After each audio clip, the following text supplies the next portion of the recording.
Narinig sa buong bulwagan ang malutong na halakhak ni Vanessa at ng barkada niya. Violin? Sa kamay ng isang katulong? Baka mas bagay yan panggamit sa panggatong. Sigaw niya habang hawak-hawak ang mamahaling bag. Sabay turo kay Clara na nanlilimahid sa pawis matapos magtrabaho. Kung ako sa'yo, huwag ka na mag-ilusyon. Hindi ka naman para sa entablado, no? Pang-duster ka lang. Dagdag pa ng isa sa mga kaibigan niya. Nakakahiya, Miguel. Tingnan mo nga ang taste mo. Nanginginig si Clara habang hawak ang lumang violin ng kanyang ina. Ngunit bago pa siya makasagot, isang pamilyar na tinig ang biglang sumigaw mula sa pintuan. Nahanap na daw ng pinakamayamang don ang kanyang. Bago ka pa lang sa channel neto, ibang kwento ni Ate Jane, istorya mo, ikwento ko. Huwag kalimutang pindutin ang notification bell at subscribe button.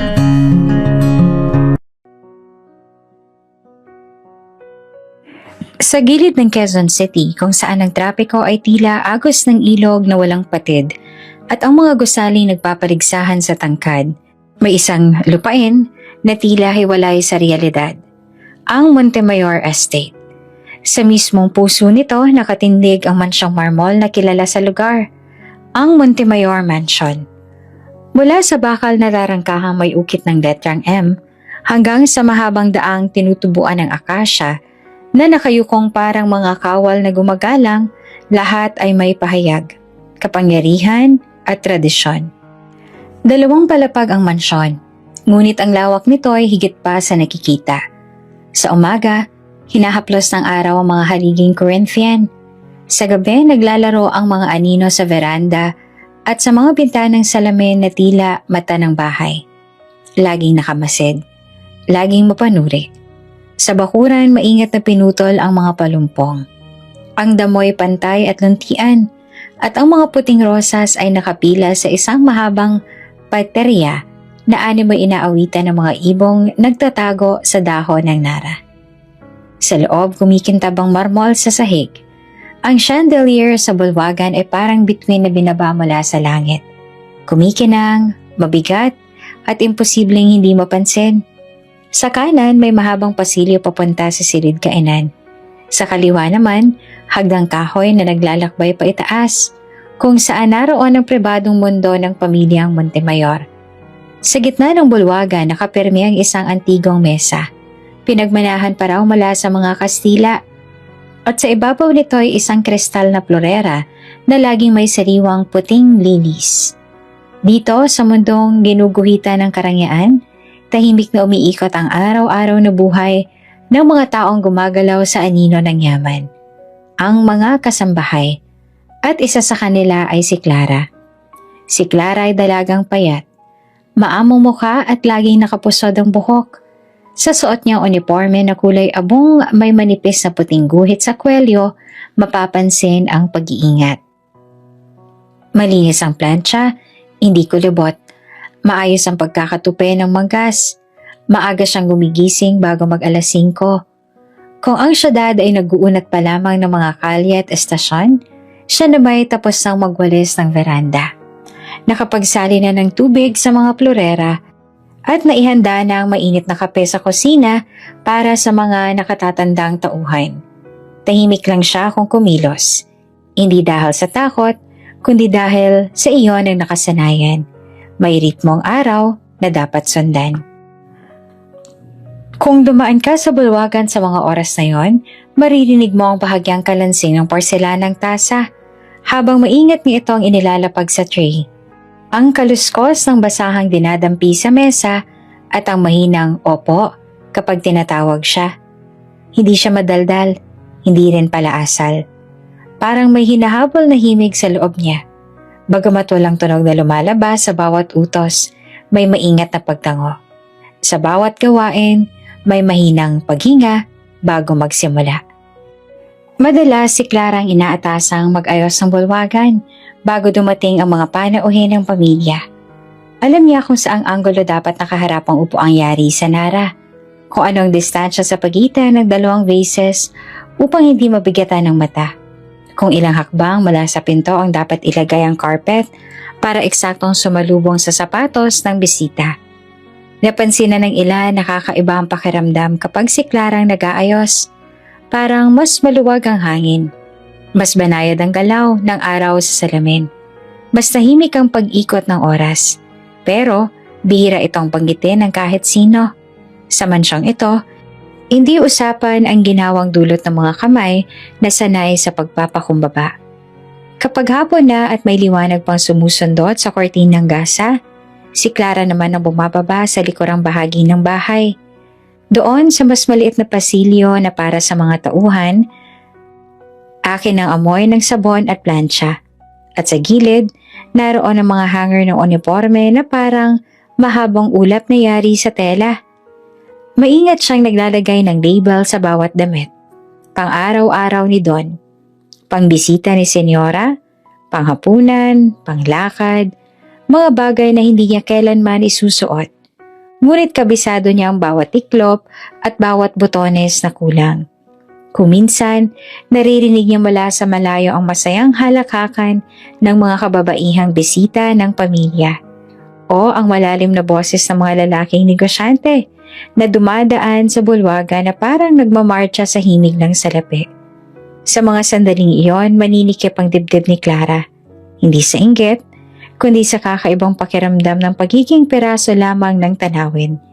Tila ba siya ay bahagi ng dekorasyon. Dapat naroroon, maayos, ngunit hindi dapat napapansin. Sa quarter sa mga kasambahay, may lumang relo na tika ng tika sa dingding.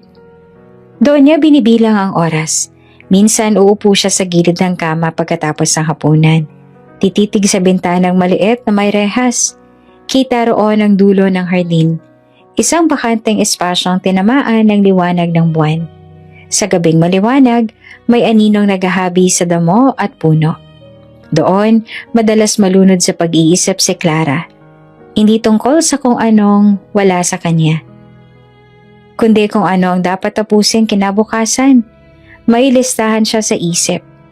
Mag-ayos ng bulwagan, maglinis ng veranda, mag-inventaryo ng linen, at may isa pang listahan na hindi niya sinusulat.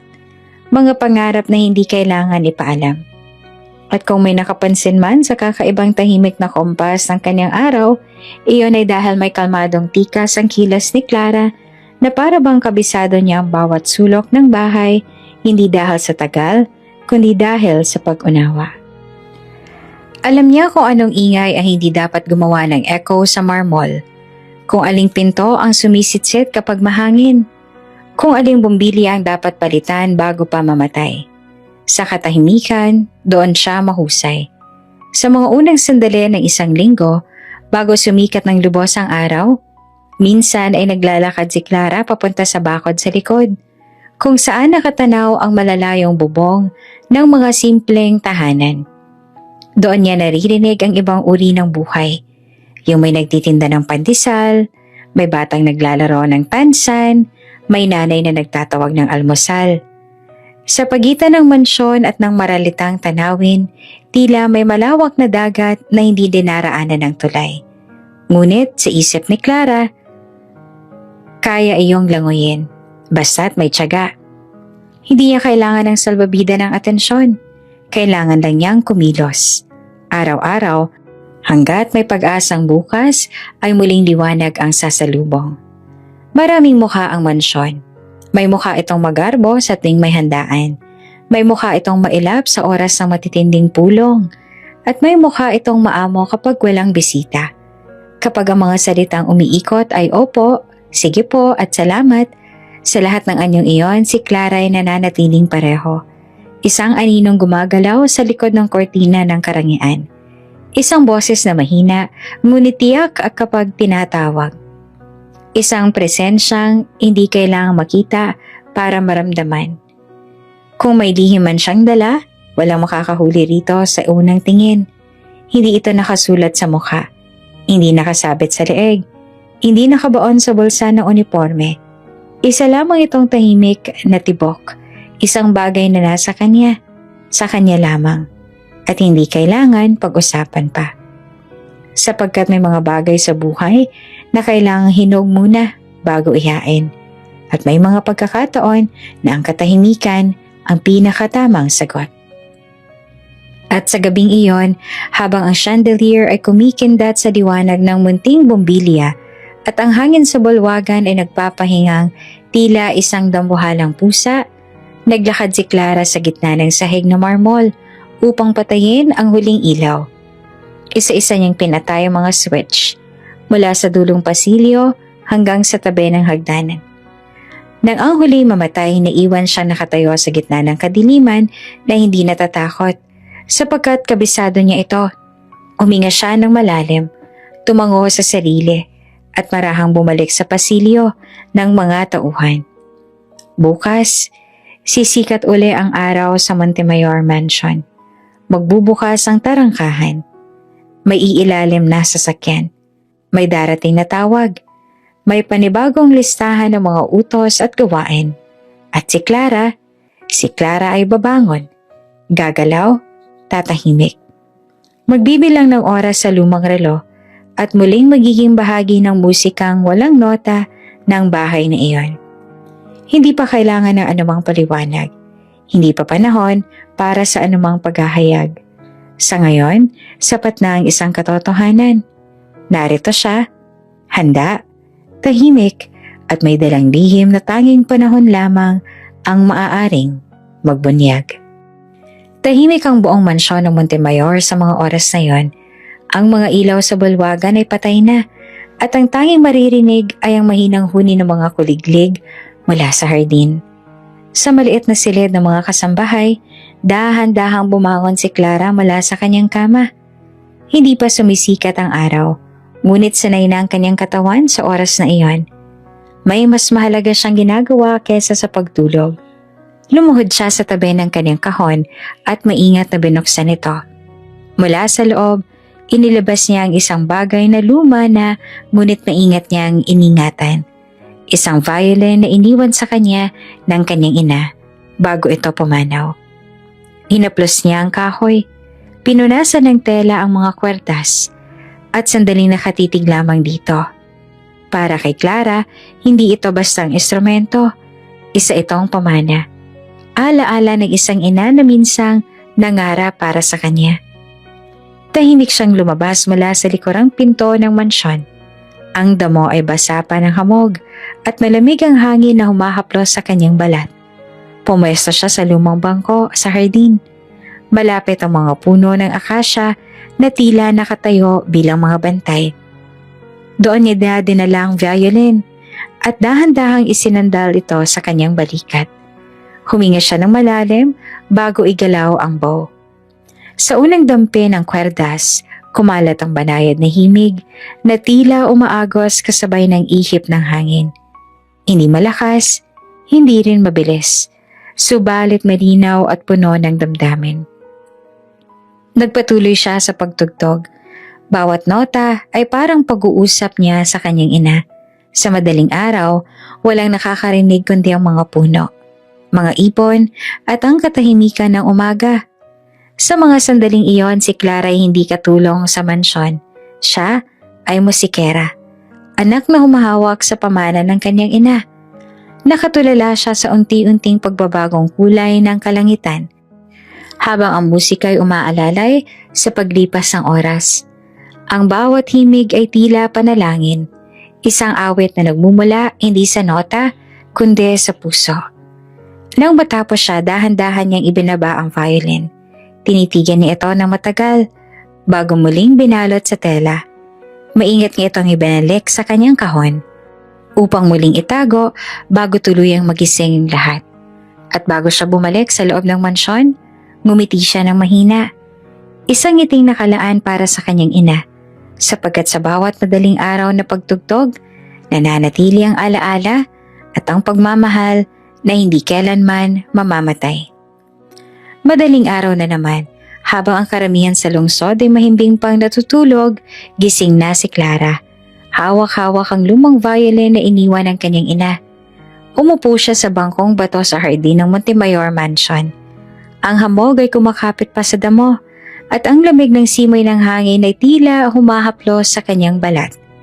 Muli niyang isinandal ang violin sa kanyang balikat at hinila ang bow sa kwardas. Ang unang nota ay parang bulong sa dilim. Kasunod ay ang isang awit na dahan-dahang lumalakas. Sa mga sandaling yon, pakiramdam ni Clara ay nasa ibang mundo siya. Isang mundong malaya, sa hirap at mabibigat na utos. Ngunit sa likod ng bawat himig, may aninong laging nagbabantay. Takot. Sa tuwing dumadampi ang kanyang mga daliri sa kwartas, may tinig sa loob ng kanyang isip na paulit-ulit na nagtatanong, paano kung malaman nila? Paano kung pagtawanan nila? Hindi niya malilimutan ng ilang pagkakataon noon kung saan simpleng pagkakamali lang ay nauwi sa pandalait. Minsan, napansin ng isang bisita na nagkamali siya ng pagbitbit ng tray ng baso. Narinig niya ang mahihinang bulong na puno ng pangungutya. Ang tanga-tanga talaga ng mga katulong dito.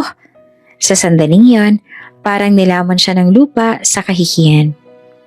Kung ganoon na lamang ang tawa sa simpleng pagkakamali, paano pa kaya kung makita siya ng mga tao na tumutugtog ng violin? Baka sabihin nag-iilusyon siya, o baka gawing biro ang bagay na pinakamahalaga sa kanya.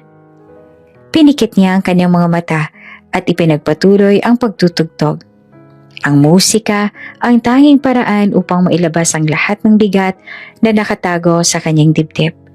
Sa bawat nota, inaalala niya ang kanyang ina. Kung paano nito siyang tinuruan ng simpleng piyesa noong bata pa siya.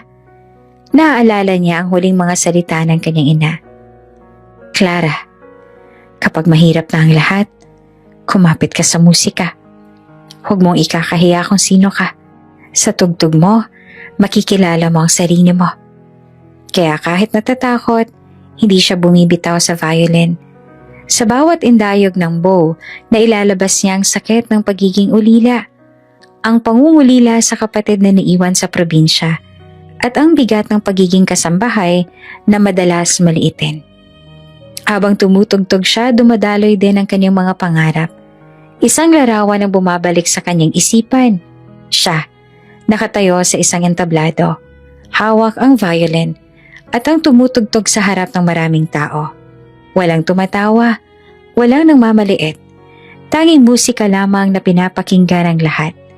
Ngunit kasunod ng imaheng iyon, pumapasok agad ang katotohanan. Isa lang siyang katulong. Ang entablado ay para sa mga may pera, para sa mga nakapag-aral sa musikang formal, hindi para sa isang katulad niya.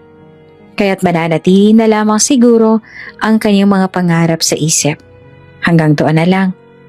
Ngunit kahit na ganoon, hindi niya ito kayang talikuran, sapagkat sa bawat pagtugtog, nabubuhay muli ang pangarap na iyon. Kahit na alam niyang mahirap itong abutin. Natapos siya sa isang mahaba at malungkot na himig. Dahan-dahan niyang ibinaba ang violin at tinitigan ito. Sa bawat gasgas na kahoy, naaalala niyang mga hirap na pinagdaanan. Ngunit sa parehong mga gasgas din, nakikita niya ang tibay ng kaniyang pananalig. Kung may isang bagay man na hindi nila kayang kunin sa akin, ito yon. Bulong niya sa sarili. Minsan iniisip niyang sana may makakita sa kanya na hindi pagtawanan ng kanyang musika, kundi papahalagahan ito.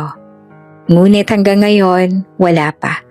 Kaya't mananatili muna itong isang lihim, isang hilig na kanya lamang, at isang pangarap na nakaipit sa pagitan ng takot at pag-asa. Nang magsimulang magdilim ang langit at pumasok ang unang sinag ng araw, mabilis niyang ibinalot muli ang violin sa tela at ibinalik sa kanyang kahon. Kinailangan niya nang bumalik sa loob ng mansyon bago pa magising ang iba. Pagbalik sa kanyang silid, napahinga siya ng malalim. Isa na namang araw ng trabaho ang darating. Isa na namang araw ng utos at pagod. Ngunit kahit ganoon, dala-dala niya ang alaala ng madaling araw na iyon. Ang mga notang bumubulong sa kanyang puso. At ang pangarap na kahit nakatago, hindi kailanman mawawala.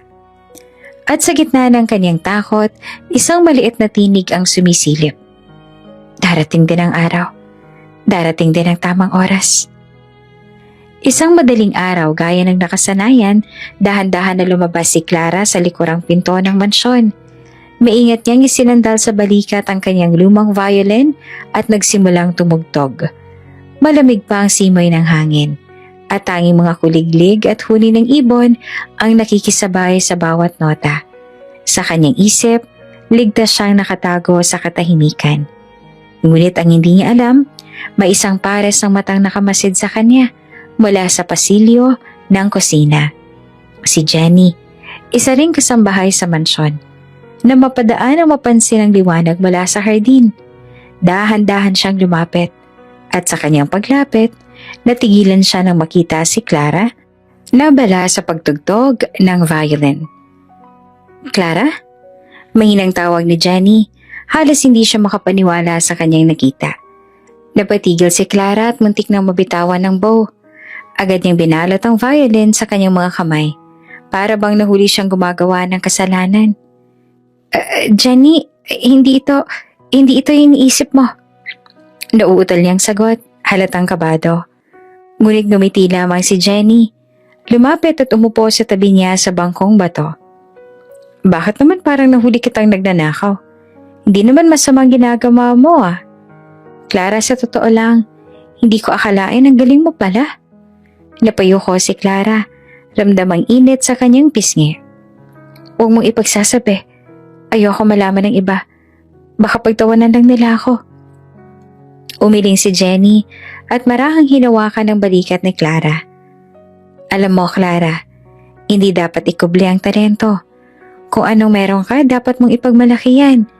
Aba, hindi araw-araw may kasambahay na marunong tumugtog ng violin, ha? Hindi ito kahihiyan. Ito'y biyaya." Napailing si Clara. Pinipigilan ng luhang gustong tumulo. "Jenny, hindi mo naiintindihan eh.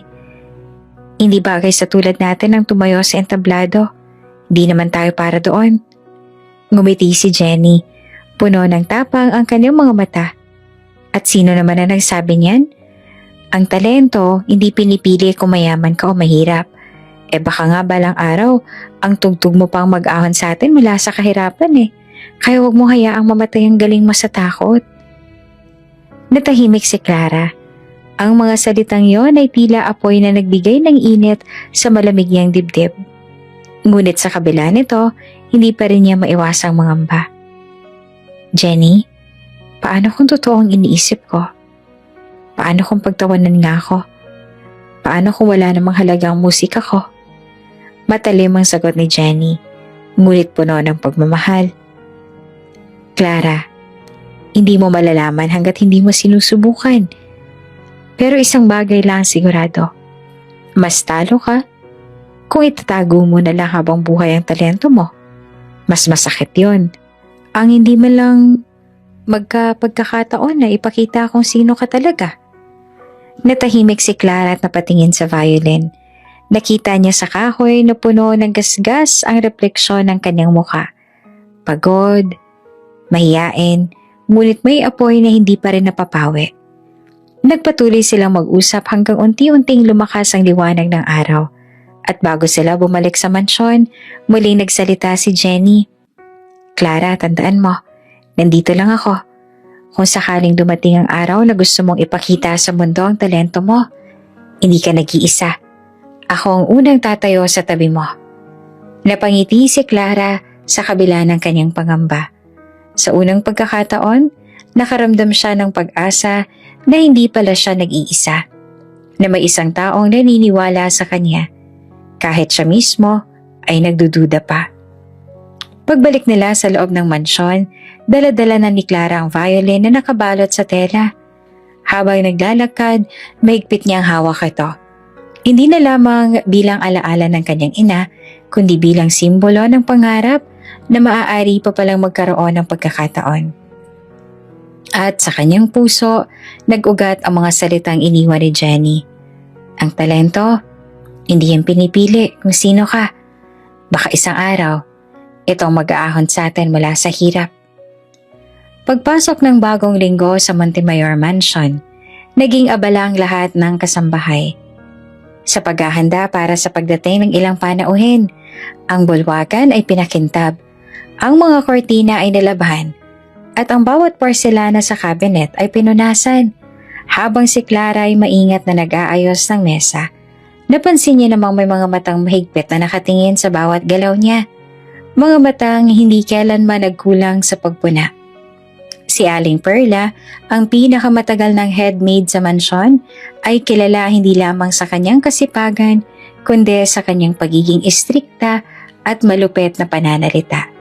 Siya ang tinig na laging naririnig sa kusina, ang yapak na laging sumusunod sa bawat tauhan, at ang anino na tila nakadikit sa likod ng mga baguhan.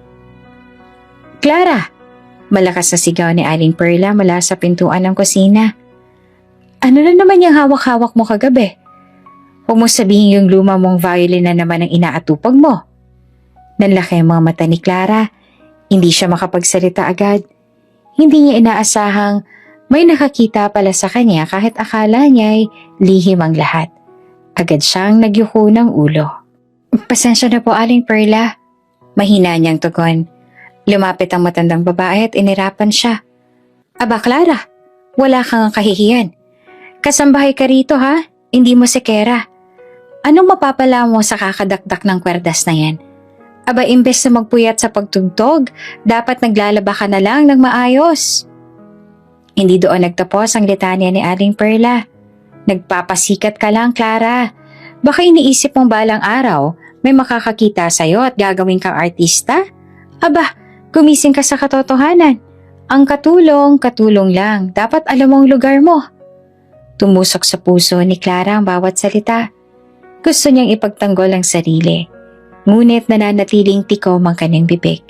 Sapagkat sa mansyon, ang salita ni Aling Perla ay batas para sa lahat ng kasambahay. Pagbalik sa kanyang maliit na silid, maingat niyang inilagay ang violin sa ilalim ng kahon. Sa kanyang mga mata, ito ay kayamanang dapat pahalagahan. Ngunit sa mata ng iba, ito ay walang silbi. Nakaupo siya sa gilid ng kama, mariing niyakap ang sarili. Paulit-ulit na umuukit sa kanyang isip ang salitang nagpapasikat. Para bang tinanggalan siya ng karapatan na mangarap. Ngunit sa kabila ng pangungutya, hindi niya kayang iwan ang violin. Kahit na pinagsasabihan siyang mag-focus na lang sa labada. Sa bawat paghampas ng sabon sa damit, naririnig niya pa rin ang mga nota sa kanyang isipan. Kahit na pinapagalitan siya sa gitna ng kusina, ang kanyang puso ay kumakapit pa rin sa musika. Kinabukasan, habang naglalabas sa likod ng mansyon, muling dumaan si Aling Perla. "Clara, siguraduhin mong walang mansyang mga damit ni Senyora. At huwag na huwag kang magpapalipas ang oras sa kahibangan mong tugtugin. Hindi ka kakain dito kung puro kalokohan ng inaatupag mo." "Opo, Aling Perla." Mahina at mababang loob na sagot ni Clara. Ngunit habang sinasampay ang mga basang damit, ramdam niyang lumalakas ang tibok ng kanyang puso. Kahit anong ipataw na salita laban sa kanya, alam niyang hindi niya kayang patayin ang apoy na nasa kanyang kalooban. Kinagabihan matapos ang lahat ng trabaho, muling kinuha ni Clara ang violin mula sa kanyang kahon. Dahan-dahan niya itong inilabas at hinaplos. Sa bawat gasgas na nakikita niya, naaalala niya ang lahat ng hirap at ang lahat ng pangungutya. Ngunit sa bawat kwerdas na kanyang hinahaplos, naaalala rin niya ang kanyang ina at ang pangarap na minsang binuo nila. Tumugtog siya ng mas banayad kesa sa dati. Para walang makarinig, ang bawat nota ay naging sagot sa mga salitang ibinato ni Aling Perla. Kung sa ibang tao siya ay nagpapasikat, sa sarili niya, siya ay lumalaban. Lumalaban na huwag mawala ng pag-asa. Pagkatapos tumugtog, tinitigan niya ang violin at napangiti na mapait. Kung ito man ang tawagin nilang pagpapasikat, hayaan na. Basta't sa akin, ito ang aking lakas. Sa loob ng kanyang puso ay nangako siya. Hindi siya titigil, kahit na ilang Aling Perla pang magsabi na siya'y wala. Sapagkat sa bawat kwerdas ng violin, naroon ang kanyang pagkatao. Isang pagkataong hindi kailanman mawawala. Muling sumapit ang isang linggo sa Montemayor Mansion At gaya ng nakasanayan, abala na naman ang lahat ng kasambahay sa kani-kanilang tungkulin. Si Clara ay nagwawalis ng malawak na veranda. Ang kanyang likod ay pawisan at ang mga kamay ay puno ng kalyo mula sa halos walang tigil na trabaho. Habang pinupunasan niya ang hawakan ng antigong pinto, bumalik sa isip niya ang mga salitang binitiwan ni Aling Perla noong nakaraang araw. Nagpapasikat ka lang. Mag-focus ka na lang sa labada. Masakit iyon. Ngunit pinilit niyang huwag dalhin sa puso. Sanay na siya. Sanay na siyang maliitin. Sanay na siyang pag-initan. Sanay na siyang ituring na wala. Ngunit sa kabila ng lahat ng iyon, nananatili pa rin siyang matiisin. Hindi dahil mahina siya, kundi dahil may isang bagay na mas mahalaga kesa sa kanyang sariling damdamin. Ang kanyang kapatid na si Luis. Si Luis ay 10 taong gulang lamang at mula pagkabata ay may sakit na sa baga. Naiwan nitong nakatira sa probinsya. Inaalagaan ng isang tiyahin na kahit kapos ay pilit nagsasakripisyo para sa kanila. Tuwing makakatanggap ng sahod si Clara, malaking bahagi nito ay agad niyang pinapadala sa probinsya. Minsan siya nang nagkukulang, basta't matiyak lamang na may pambili ng gamot at gatas ang kanyang kapatid. Kapag nakakatanggap siya ng mga sulat mula sa tiyahin, palagi itong may kasamang simpleng kwento tungkol kay Luis. Kung paano itong nagsisikap mag-aral kahit mahina ang katawan. Kung paano ang hininga nito ay madalas humahabol kapag malamig ang panahon. At kung paano tuwing tinatanong kung nasaan ang kanyang ate, laging sagot ni Luis ay, nagtatrabaho siya para sa akin. Darating din ang araw na makakasama ko siya ulit. Sa bawat pagbasa ng sulat na papaluha si Clara, doon siya kumukuha ng lakas. Doon siya kumakapit para tiisin ang bawat insulto at pang-aapi sa mansyon. Habang nagdidilig ng mga halaman isang hapon, biglang bumuhos ang ulan. Nagmadali siyang sumilong sa ilalim ng bubong ng bodega. At sa gitna ng malamig na ambon, kinuha niyang maliit na larawan ng kanyang kapatid mula sa bulsa ng uniforme. Ito lamang ang dala niyang alaala. Isang luma at kupas na litrato na kuha noong si Luis ay 7 taong gulang pa lamang. Tinitigan niya ito ng matagal at kahit nababasa ng patak ng ulan, pinunasan niya agad gamit ang laylayan ng kanyang damit. Sa isip niya ay malinaw ang isang bagay. Para sa iyo, Luis, lahat ng ginagawa ko, lahat ng pagtitiis ko, lahat ng pangarap ko ay para sa iyo. Minsan sa gabi, habang yakap-yakap ang kanyang violin, bumubuo siya ng pangarap.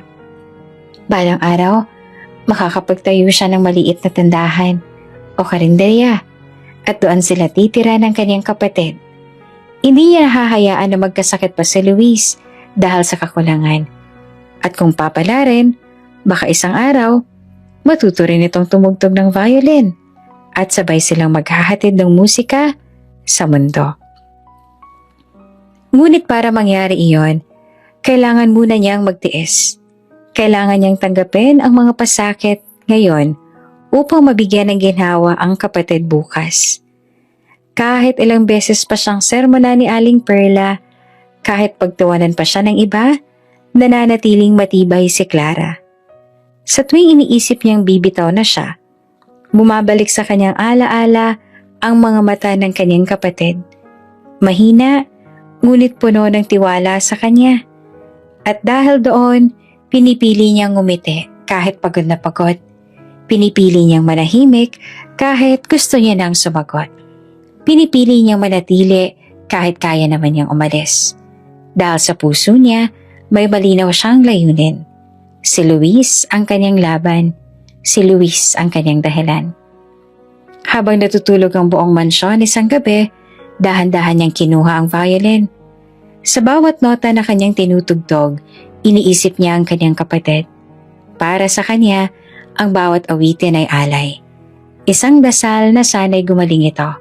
Isang panalangin na sana'y mabigyan niya ito ng mas magandang buhay. At bago niya muling ibalik sa kahon ang kanyang violin, bumulong siya sa katahimikan. Luis, mahal na mahal kita. Huwag kang bibitaw. Pangako, isang araw, Bubuhat ako ng mas magandang bukas para sa atin. Sa kanyang mga mata ay nagniningning ang luha. Ngunit sa kanyang puso, sumibol ang lakas. Isang lakas na magpapatuloy sa kanya. Kahit gaanong kahirap, kahit gaanong kabigat.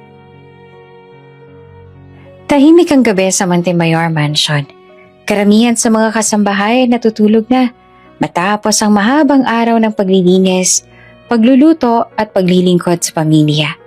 Tanging ang mahinang ugong ng ventilador at huni ng kuliglig sa hardin ang umaalingaw-ngaw. Ngunit sa likod ng mansyon, malapit sa lumang hardin, may isang tinig na kakaiba ang humahati sa katahimikan. Ang malambing na tugtog ng isang violin. Si Clara, gaya ng nakagawian, ay tahimik na nakaupo sa bangkong bato. Ang mga mata niya ay nakapikit at ang kanyang mga daliri maingat na dumulas sa mga kwerdas. Ang kanyang tugtog ay puno ng emosyon. Banayad, ngunit malinis. Tila ba nagsasalaysay ng isang kwento na pangarap at pangungulila.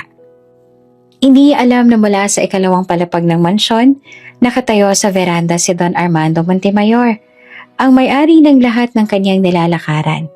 Nanggaling siya sa kanyang opisina kung saan magdamag siyang abala sa mga papeles at kontrata. Karaniwang hindi siya nagtatagal sa veranda sa ganoong oras. Ngunit sa gabing iyon, hinanap niyang katahimikan. At doon niya narinig ang kakaibang tunog. Napatigil siya at nakakunot ang noo. Ano yun?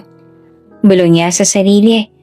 Ngunit habang nakikinig, unti-unti siyang natigilan. At ang kunot ng kanyang noo ay napalitan ng pagkamangha. Bawat nota na lumalabas mula sa violin ni Clara ay malinis, walang sablay. Ngunit higit pa sa teknika, dama ang pusong nagmumula rito. May lungkot, may pag-asa, at may pagyakap sa alaala. Para bang ang mismong kaluluwa ng tumutugtog ay nagsasalita sa pamamagitan ng musika. Si Don Armando nasanay na sa magagarpong konsyerto sa teatro at mamahaling pagtitipon. Ngayon ay natigilan sa isang simpleng tugtugin ng isang dalagang hindi niya halos napapansin sa mansyon. Hindi ko akalain. Mahina niyang bulong habang nakatingin sa dilim kung saan manaroon si Clara. Habang tumatagal ang kanyang pakikinig, mas lalo siyang nabibighani. Hindi lamang ito bastang pagtugtog ng violin. Ito'y sining. Sining na hindi tinuro sa eskwelahan, kundi hinubog ng buhay at damdamin. Matagal na panahon na rin hindi nakaramdam si Don Armando ng ganoong klaseng pag-igting sa kanyang dibdib. Sa mundo ng negosyo, puro numero, pera at kasunduan ang umiikot. Ngunit sa mga sandaling yon, muling pinaalala sa kanya ng musika ang kahulugan ng damdamin at ng pagiging tao. Natapos ni Clara sa isang mahaba at marahang nota. Dahan-dahan niyang ibinaba ang bow, huminga ng malalim, at marahang tinitigan ang kanyang violin bago ito muling balutin ng tela. Hindi niya alam na mula sa veranda, may matang nakatutok at pusong namamangha sa kanya. Tahimik na bumalik si Don Armando sa loob ng kanyang silid, ngunit dala-dala niya ang alaala ng tugtog na narinig. Sa kanyang isipan, nag-iwan iyon ng tanong. Sino ang dalagang iyon? At paano niya natutunang tumugtog ng ganoong kalinis? Kinabukasan, habang abala ang lahat sa paghahanda ng almusal, mapapansin ni Clara na tila iba ang tingin sa kanya ni Don Armando. Hindi iyon ang tipikal na malamig at matalim na tingin ng isang amo, kundi isang tingin na parang may pagkilala at pag-usisa. Hindi nagsalita ang Don. Ngunit sa kanyang isip, malinaw, may natuklasan siya kagabi at nais niya pa itong alamin. At mula sa gabing yon, hindi na mawawala sa kanyang alaala ang musika ni Clara. Ang musika ng isang dalagang tila ba may tinig na nakatago. Naghihintay lamang ng tamang oras upang marinig ng buong mundo. Mabigat ang pakiramdam ni Clara ng umaga ring yon, habang inihahanda niya ang tray ng kape para kay Don Armando. Ramdam niyang may kakaiba. Hindi niya alam kung bakit, ngunit parang may mga matang nakasunod sa kanya, kahit hindi naman siya direktang tinititigan ng Don. Matapos niyang ilapag ang tasa ng kape sa opisina ng amo, marahan nagsalita si Don Armando. Clara, sandali. Napatigil siya. Halos mabitawan ng tasa. Sanay siya na bihira siyang kausapin ng Don, maliban kung tungkol sa gawain. Ngunit ngayon, may lambing sa tinig nito. Hindi ang karaniwang malamig na utos. Opo, Don Armando. Mahina niyang sagot sa bayuko ng ulo. Ibinaba ni Don Armando ang hawak na dyaryo at tinitigan siya. Narinig kita kagabi. Parang binuhusan ng malamig na tubig si Clara. Nanlaki ang kanyang mga mata at halos hindi makahinga. Po? Ang violin. Tugon ng Don. Diretso ngunit banayad.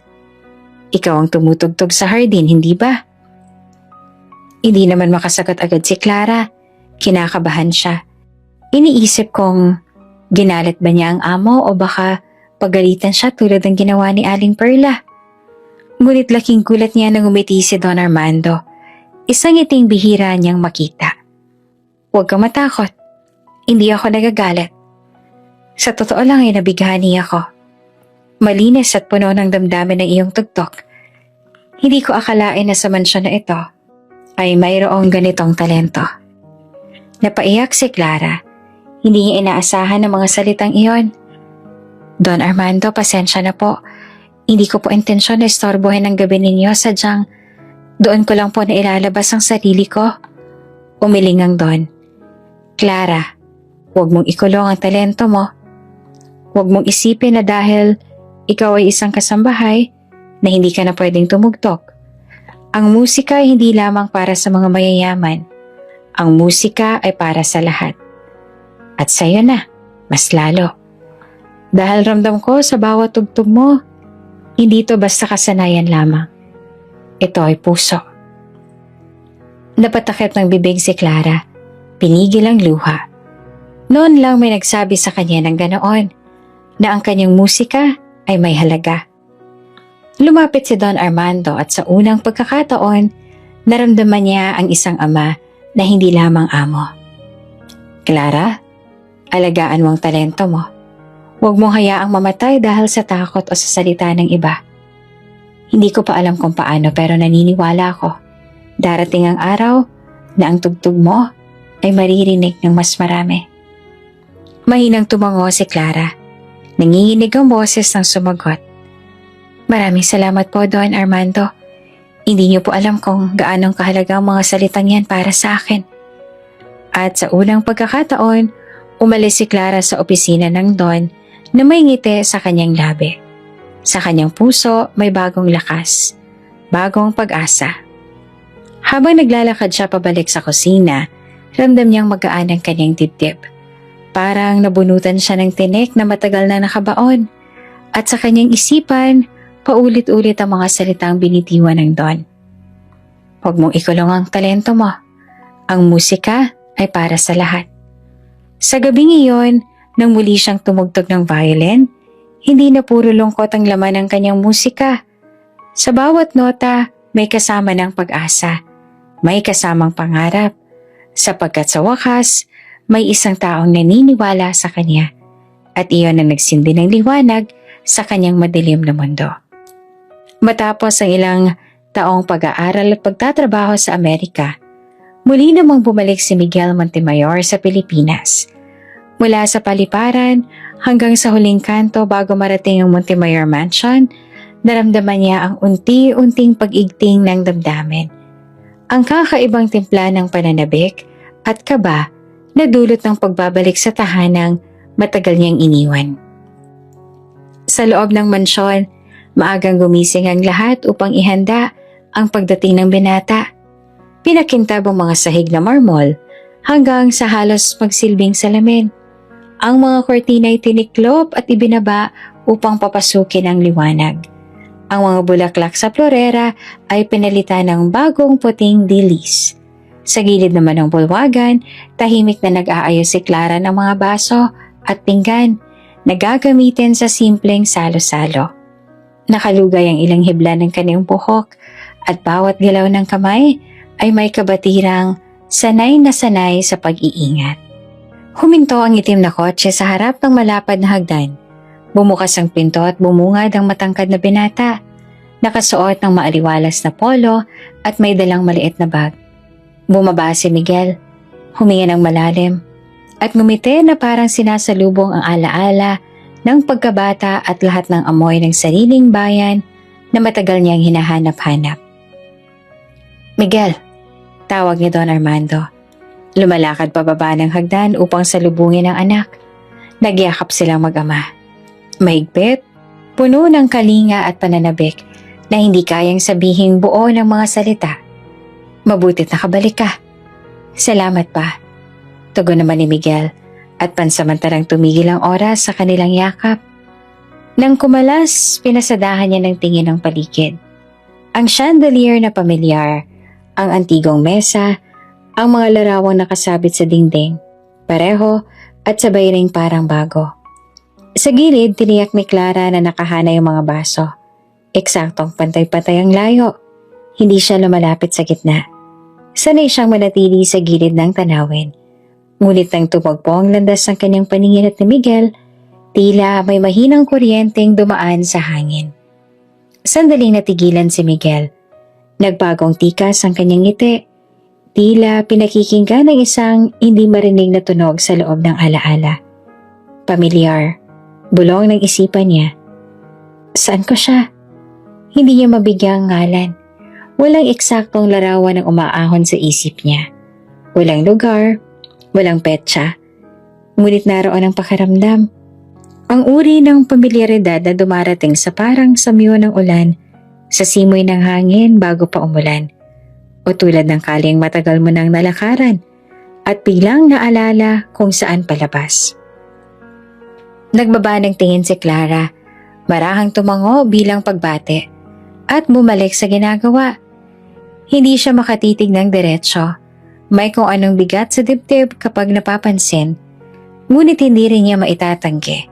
Ang pagdating ng anak ng Don ay may presensyang lumalaganap sa buong bulwagan. Hindi ito takot. Iba, parang alon ng pag-asa hindi pa niya alam kung bakit. Anak, magpahinga ka muna sa itaas, sabi ni Don Armando. Tinatapik ang balikat ni Miguel. May ihahandang merienda ang kusina. Tumango si Miguel, ngunit bago umakyat ay lumingon siyang muli. Hinanap ng mata niya ang dalagang kanina pa gumagalaw sa gilid. Mahinhin, disiplinado. Halos hindi gumagawa ng ingay. Nakita niya si Clara sa may dulo. Inaayos ang tray ng kape. Walang kakaiba sa suot. Walang kapansin-pansin na palamuti. At gayunman, nananatili ang pakiramdam na nakita ko na siya. Sa itaas habang inaayos ng yaya ang mga kortina sa silid at inilalapag ang maleta niya, sumandal si Miguel sa pinto at pinikit ang mga mata. Hinayang sumagi-sagi ang gumugulong tanong sa utak. Saan ko ba siya nakilala? Saang pagkakataon? Walang precise na sagot. Wala ring pilit. Nananatili lang itong banayad na kurot. Isang palaisipan na ayaw magpaalis. Makalipas ang kaunting pahinga, bumaba si Miguel sa hapag para magmerienda. Inihain ng pansit, pandesal, mainit na tsokolate. Mga lasang bayan na matagal niyang inasam sa ibang bansa. Nagtanong si Don Armando tungkol sa mga natapos na kurso, mga taong nakasalumuha at mga ideyang maaaring dalhin sa negosyo. Sumagot naman si Miguel ng maayos.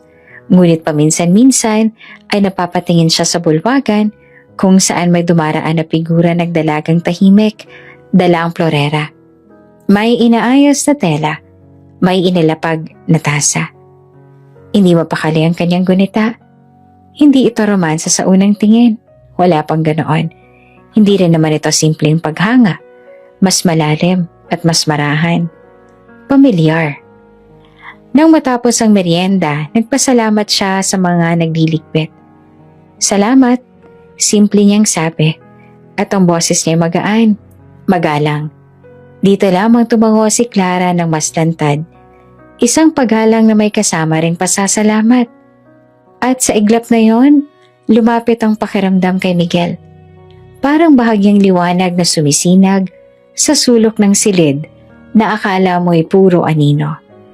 Sa hapon, nag-ikot si Miguel sa paligid ng mansyon. Tumingin sa hardin mula sa bintana. Minasdan ang veranda. Sinundan ng mata ang mga kotseng dumaraan sa labas. Pinakiramdaman ang tahanang dati pinaghintayan lang sa bakasyon at ngayon parang bagong simula na. Sa bawat hakbang, nadarama niya ang mga bakas ng lumipas, mga tawanan sa Pasko, amoy ng bagong pinturang dingding, nagitik ng lumang kahoy sa hagdan. Ngunit kasama ng mga alaala, panay ang balik ng imahe ng dalagang iyon sa gilid, kung paano ito kumilos na parang kabisado ang ritmo ng bahay, kung paano nitong iningatan ng katahimikan na tila musika rin sa sarili nitong paraan. Sa dapit hapon, dumaan si Miguel sa bulwagan at natagpuan si Clara na nakaluhod sa gilid. Pinupunasan ang base ng isang antigong mesa. Nadulas ang basahan mula sa kanyang kamay at bumagsak sa sahig. Mabilis na pumulot si Miguel at inabot iyon sa kanya. "Salamat, sir." Mahinang wika ni Clara. Hindi pa rin umaangat ang tingin. "Walang anuman." Sagot niya tsaka tumigil. Tila may sasabihin pa. Ngunit walang lumabas. Sa halip, isang maikling sandali ng katahimikan ang namagitan. Hindi alangan, hindi rin nakakailang. Parang parehong may narinig na bagay na hindi pa kayang pangalanan. Naglakad palabas si Miguel at sa loob-loob niya ay umalingaw-ngaw ang tanong na hindi pa rin niya mabitawan. Bakit kaya pamilyar siya? Hindi niya sinikap hanapin ng pilit na sagot. Inilagay na lang niya sa isang sulok ng kanyang isip, tulad ng paglalagay ng mahalagang papel sa pinakaibaba ng lamesa. Hindi nakikita, pero alam mong nariyan. Sa gabing yon, habang nakaupo sa balkonahe, nagbukas si Miguel ng maliit na kwaderno. Isang ugaling nakuha niya sa mga taon sa ibayong dagat. Isinulat niya, "Bumalik ako. Tahimik ang bahay. Si Papa, mas malumanay na ngayon. Sa bulwagan may isang dalagang kasambahay. Clara," sabi na nag-abot ang listahan. Hindi ko alam kung bakit pero parang kilala ko na siya. Doon niya pinutol ang pangungusap. Marahang isinara ang kwaderno at tumingin sa dilim na may bahid ng liwanag ng mga ilaw sa hardin. Sa kabilang panig ng bahay, sa maliit na silid ng mga tauhan, inilatag ni Clara ang kumot at umupo sa gilid ng kama. Inayos niya ang kahong pinaglagyan ng mamahalagang pag-aari at marahang tumitig sa mga daliring sanay sa gawaing bahay. Sa loob ng dibdib niya, may mahinang pintig na iba sa nakasanayan. Hindi kaba, hindi takot. Marahil, pahiwatig lamang ng mga araw na paparating. Wala pang alinlangan, wala pang paliwanag. Tanging dalawang taong nagkasalubong ang landas sa isang bahay na maraming lihim. Isang bagong balik na anak, isang dalagang tahimik sa gilid, at sa pagitan nila, isang pamilyar na pakiramdam na parang ilaw sa dulo ng pasilyo. Naroon, ngunit hindi dapat lapitan. Umaga iyon na maliwanag ang sikat ng araw. Ang hamog ay unti-unti nang naglalaho sa damuhan ng Montemayor Mansion at ang mga ibon ay tila may kasabay na awit ng bagong araw. Sa likod ng mansyon, sa isang sulok ng hardin na madalas na tahimik, naroon si Clara. Nakaupo sa lumang bangko na yari sa bato. Hawak ang kanyang luma, ngunit pinakamahalagang kayamanan, ang violin. Dahan-dahan niyang idinikit ito sa kanyang balikat. Huminga ng malalim at sinimula ng pagtugtog. Ang awit na pinili niya ay hindi mula sa nota, kundi mula sa kanyang puso. Isang simpleng melodiya na natutunan niya mula pa sa kanyang ina at inangkin niya na bilang sariling musika. Ang bawat nota ay umaagos na parang alon ng alaala, puno ng lambing at pananabik. Hindi niya alam na sa kabilang bahagi ng hardin, naglalakad si Miguel. Maaga siyang bumangon upang maglibot. Nais muling namnamin ang lugar na kinalakihan. At sa kanyang paglalakad, natigilan siya nang marinig ang kakaibang tunog. Isang awit ng violin na lumilipad kasabay ng hangin. Hinawi ni Miguel ang ilang sanga ng halaman at natanaw si Clara. Tahimik siyang nakaupo, nakapikit at nakatuon ng buong pagkatao sa musika. Ang liwanag ng umaga ay sumasalubong sa kanyang mukha. At sa mga sandaling iyon, para bang isang pintang buhay ang nasa kanyang harapan. Hindi makapagsalita si Miguel, hindi rin nakagalaw agad. Nabighani siya sa kalinisan ng tugtog at sa lalim ng damdamin na naroroon. Hindi ito parang mga tugtugin na narinig niya sa mga konsyerto sa ibang bansa. Mas payak, mas totoo, at mas nakakaantig. Habang nakikinig, muling sumibol sa isipan ni Miguel ang pakiramdam na matagal nang bumabagabag sa kanya mula nang makita si Clara. Parang may alaala siyang hindi matukoy. Isang larawan mula sa nakaraan na ayaw lumitaw ng buo. Ang tugtog ng violin ay tila nagiging susi. Nagpapapalit sa kanya sa isang bagay na hindi niya maipaliwanag. Bakit parang dati ko na nga siya nakita? Tanong niya sa sarili. Nananatili nakatayo at nakikinig. Natapos ang isang bahagi ng tugtog at sa pagmulat ni Clara, nagulat niya nang makita si Miguel na nakatayo sa malapit. Agad siyang natigilan at napakapit sa violin. Parang batang nahuli sa isang lihim. Sir Miguel, pasensya na po. Sabi niya halatang nag-aalangan. Hindi ko po alam na may tao po. Ngunit ngumiti si Miguel at lumapit. Hindi mo kailangang humingi ng pasensya. Ang ganda ng tugtog mo. Hindi ko akalain na may ganito palang musika dito sa mansyon. Namula ang pisngin ni Clara. Hindi siya sanay na ipurihin. Lalo na ng isang tulad ni Miguel. Yumuko siya at pilit na itinago ang kanyang kaba. Salamat po. Maliit lang po itong talento. Umiling si Miguel. Hindi. Malalim ang tugtog mo. Hindi lang ito basta kasanayan. May damdamin. May kwento. Habang nagsasalita, hindi maalis ni Miguel ang tingin sa kanya. Muling bumalik ang pakiramdam ng pamilyaridad. Para bang hindi lang ito ang unang beses na nakita niya si Clara. Ang bawat galaw ng kanyang mga daliri sa violin, ang bawat ekspresyon ng kanyang mukha habang tumutugtog, tila may alaala siyang nagising, ngunit ayaw magpakita ng malinaw. Parang matagal na kitang kilala. Mahina niyang nasabi, halos bulong. Napatigil si Clara at napatingin sa kanya. Halatang gulat at nalilito. Po? Umiling agad si Miguel, bahagyang natawa sa sarili. Wala, baka guni-guni lang. Pero totoo, Clara.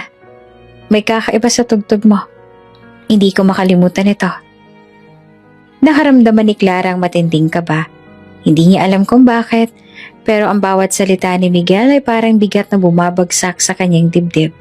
At kasabay nito ay isang init na hindi niya maipaliwanag. Hindi siya sanay mapansin, lalo pa ng anak ng Don. At ngayon, hindi lamang siya napansin. Pinuri pa tiningnan ng may kakaibang lambing. Mabilis niyang ibinalot ang violin sa tela. Pasensya na po, Sir Miguel.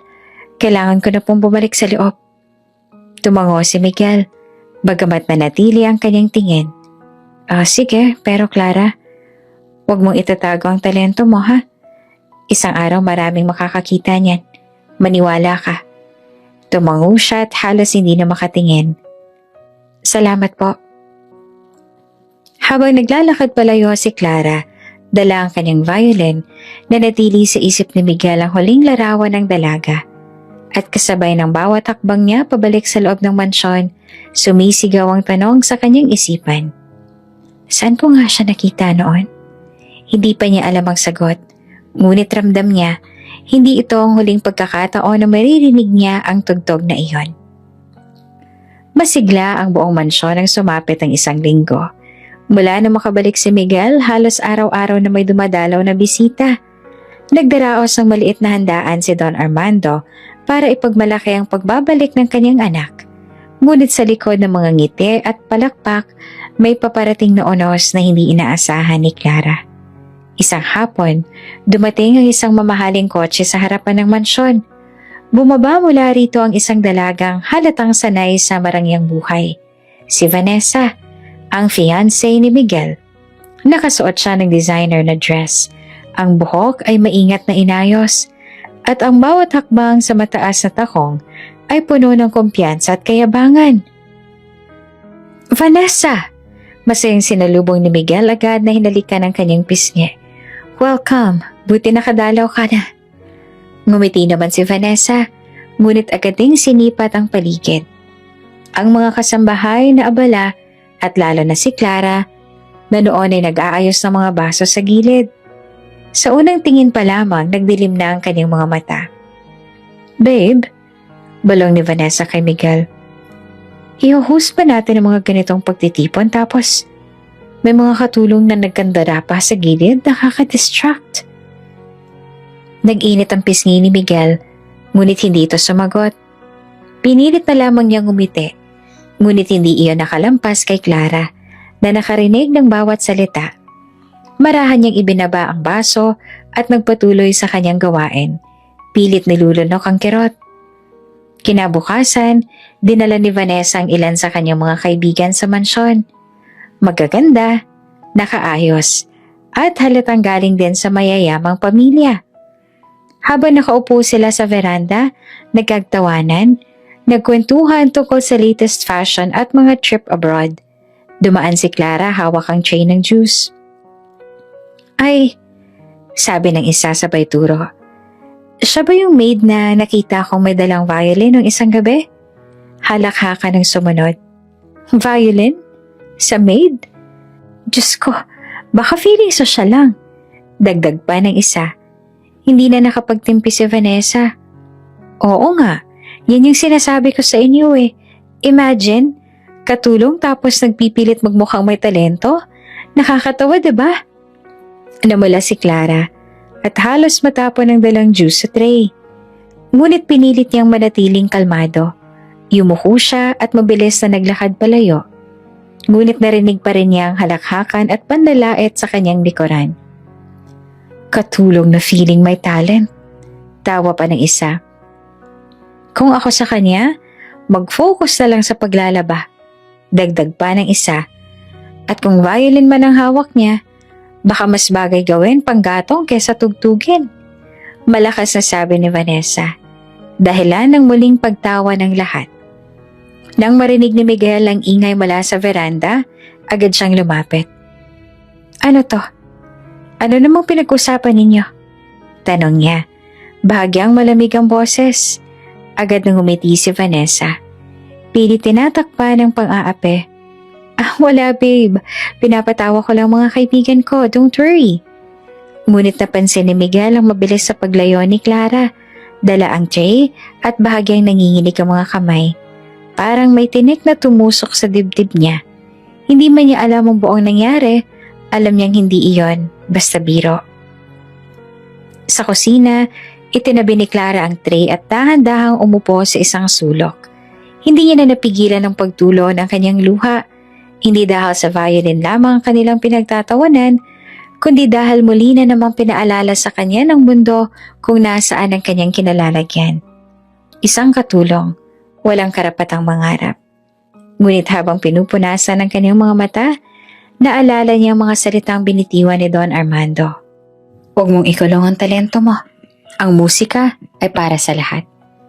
At doon siya kumapit. Kahit gaano kasakit, hindi niya hahayaan na tuluyang mawala ang lakas ng kanyang loob. Kinagabihan naglakad-lakad si Vanessa sa hardin kasama ang mga kaibigan. Doon niya muling nakita si Clara na naglilinis ng mesa. Hindi pa rin siya nakontento. Hoy Clara! Malamig at papanuy ang tawag niya. Patingin nga ng violin mo minsan. Curious lang kami kung paano tumutugtog ang isang katulong. Malay natin, baka may talent ka pala. Pang-aliw sa amin. Tumingin si Clara. Kita ang pang-iinsulto sa mga mata ni Vanessa. Ngunit bago pa siya makasagot, dumating si Miguel at mahigpit na nagsalita. Vanessa, tama na. Nabigla si Vanessa. Pati mga kaibigan niya ay natahimik. Babe, joke lang naman. Hindi lahat ng biro nakakatawa. Malamig na sagot ni Miguel, sabay talikod. Galit na galit si Vanessa sa loob-loob niya. Hindi niya matanggap na ipinagtanggol ni Miguel si Clara kahit hindi lantaran. At doon niya lalong naramdaman ang banta. Sa isip niya, hindi ako papayag na isang katulong lang ang makaagaw sa akin. At mula sa gabing yon, nagsimula ang mas malalim na selos ni Vanessa. Selos na magtutulak sa kanya na gawin ang lahat upang pabagsakin si Clara. Lumipas ang ilang araw mula nang dumating si Vanessa. Sa halip na lumamig ang kanyang galit kay Clara, mas lalo itong nag-apoy. Sa bawat titig niya kay Miguel na tila may kakaibang interes sa dalagang kasambahay, lalo sumisikip ang dibdib ni Vanessa.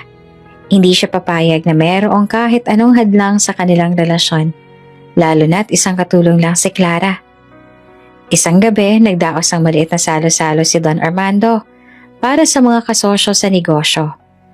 Abala ang lahat sa pag-aasikaso ng pagkain at dekorasyon, habang bitbit ni Clara ang tray ng alak upang ihain sa mga bisita. Sinadya ni Vanessa na banggain siya mula sa likod. Kumalat sa sahig ang ilang baso, at ang pulang alak ay tumapon sa mamahaling carpet. Napatda ang lahat, at bago pa makapagsalita si Clara, narinig niya na ang boses ni Vanessa. Ay nako, pasensya na po mga tito at tita. Alam niyo na kung minsan ang mga kasambahay hindi sanay sa ganitong klase ng gamit. Hindi lahat marunong humawak ng mamahaling baso. Napayuko si Clara. Halos maluha siya sa kahihiyan. Pinilit niyang linisin agad ang kalat habang naririnig ang bulungan ng mga bisita. Ramdam niyang hindi lang siya ang tinamaan ng alak, kundi pati na ang kanyang dignidad. Kinabukasan, maagang tinawag ni Vanessa si Clara. Sa harap ng ibang kasambahay, iniabot niya ang mahabang listahan ng mga gawaing halos imposible matapos sa loob ng isang araw. Clara, ikaw ang bahala rito. Malamig niyang sabi. Linisin mo ang buong veranda. Plansyahin mo ang lahat ng kortina. At siguraduhin mong kumikintab ang lahat ng pilak na kubyertos. Oh, at isa pa. Mag-ayos ka rin ng kusina. May bisita kaming darating mamayang gabi. Kailangan matapos mo lahat ng yan bago maghapunan. Nagulat pati ang ibang kasambahay. Pero Ma'am Vanessa, mahina ang tinig ni Jenny. Baka hindi kayanin ni Clara ng mag-isa. Hindi ako humihingi ng opinyon mo, singhal ni Vanessa. Kung hindi kaya ni Clara, ibig sabihin tamad siya. Walang nagawa si Clara kundi tanggapin ang listahan. Maghapon siyang nagtrabaho. Halos mawala ng hininga sa bigat ng mga utos. Ang mga kamay niya ay namula sa pagkuskos. Ang likod niya ay sumakit sa pagbubuhat. At ang mga mata niya ay halos mapuno ng luha sa pagod. Ngunit tiniis niya dahil alam niyang wala siyang pagpipilian. Nang dumating ang gabi, handa na ang lahat para sa hapunan. Habang nakahain ng mga putahe, dinala ni Clara ang florera ng bulaklak upang ilagay sa gitna ng mesa. Ngunit bago pa niya maayos, sinadya ni Vanessa na magsalita ng malakas upang marinig ng lahat. Ay, mga kaibigan! Ani Vanessa sabay ngiti ng mapanlait. Kung hindi ninyo alam, itong si Clara mahilig daw tumugtog ng violin. Nagulat ang ilan sa mesa at agad na sumunod ang ilang halakhak mula sa mga kaibigan ni Vanessa. Violin? Siya? Isa ang bumulalas. Hindi ko ma-imagine Baka naman tugtog-tugtugan lang ng bata. Tinuro ni Vanessa si Clara, nakataas ang kilay. Katulong na musikera. Hindi ba't nakakatawa? Siguro kung gusto niya, pwede natin siyang patugtugin pagkatapos magugas ng pinggan. Natahimik ang silid at muling namula si Clara sa hiya. Hindi niya alam kung saan ibabaling ang tingin. Lalo na't naroon si Miguel na halatang hindi natuwa sa narinig. Ngunit pinili nitong manahimik muna upang hindi na lumaking eksena sa harap ng bisita. Hindi lang sa mga salita nagtatapos ang pang-aapi ni Vanessa. Sa mga sumunod na araw, sinisigurado niyang mapapagod si Clara upang hindi na ito makapagtugtog. Minsan, pinapasa niya ng mabigat na kahon ang mga alak kahit may iba-ibang tauhan namang pwedeng gumawa. Ikaw na, Clara, utos niya. Baka naman gusto mo ring magmukhang malakas. Hindi yan nagwa-violin. May pagkakataong sinadya niyang ipatawag si Clara habang nakaayos ito matapos tumugtog upang pilit na ipahiya. Ho? Bakit ganyan ang ayos mo? Para ka nag-audition sa barangay fiesta. Ayusin mo nga yan at maglinis ka ng banyo. Kahit na halos maubos ang lakas ni Clara, hindi siya nagreklamo. Sa bawat pang-aapi, nagpipigil siya ng luha at pinapako ang isip sa isang bagay. Ang kanyang kapatid na nasa probinsya, siyang dahilan kung bakit kailangan niyang magtiis. Isang gabi, matapos ang sunod-sunod na pang-uutos at pangmamaliit, halos hindi na makalakad si Clara pauwi sa kanyang maliit na silid. Ang mga kamay niya'y nanginginig at ang mga daliri niya'y namimigat na sa sobrang trabaho. Dinala niya ang kanyang violin, itinabi at mahigpit na niyakap bago humiga. Konting tiis pa, Clara. Bulong niya sa sarili. Kaya mo to. Hindi nila kayang kunin ang musika mo. At kahit pilit niyang tinatago ang sakit, ramdam niyang lalong tumitindi ang panganib. Dahil sa bawat araw na lumilipas, mas nagiging tuso at mabangis si Vanessa sa kanyang mga plano laban sa kanya. Lumipas ang mga araw na tila, mas lalong sumisikip ang mundo ni Clara sa mansyon. Halos wala na siyang oras para huminga. Sa dami ng utos at pang-aaping ibinabato ni Vanessa at ang mga kaibigan nito, ngunit sa kabila ng lahat, may mga pagkakataong napapansin niyang may isang taong hindi man nagsasalita ay palaging naroon upang magbigay ng tahimik na tulong. Si Miguel. Isang umaga, matapos utusan ni Vanessa si Clara na buhati ng mabibigat na kahon ng alak, halos mawalan siya ng lakas sa bigat ng pasanin. Hindi siya humingi ng tulong. Sanay na siyang kayanin lahat mag-isa. Ngunit bigla niyang naramdaman na may kamay na dumampot sa kahon mula sa kanyang likuran. Baka mabalian ka ng likod. Mahinang wika ni Miguel, sabay buhat ng kalahati ng bigat. Nagulat si Clara, agad na napayuko. Sir Miguel, pasensya na po. Kaya ko naman. Ngumiti lamang si Miguel, bahagyang umiling.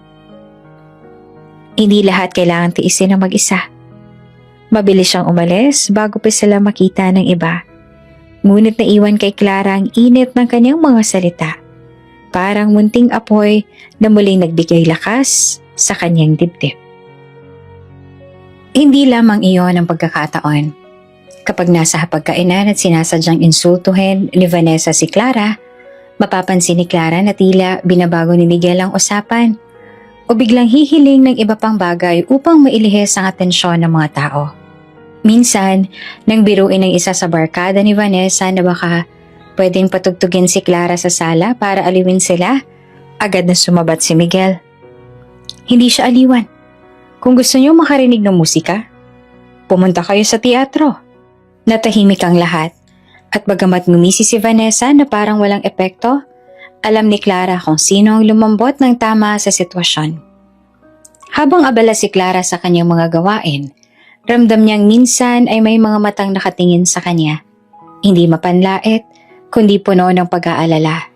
Sa tuwing napapatingin siya, si Miguel ang makikita niya.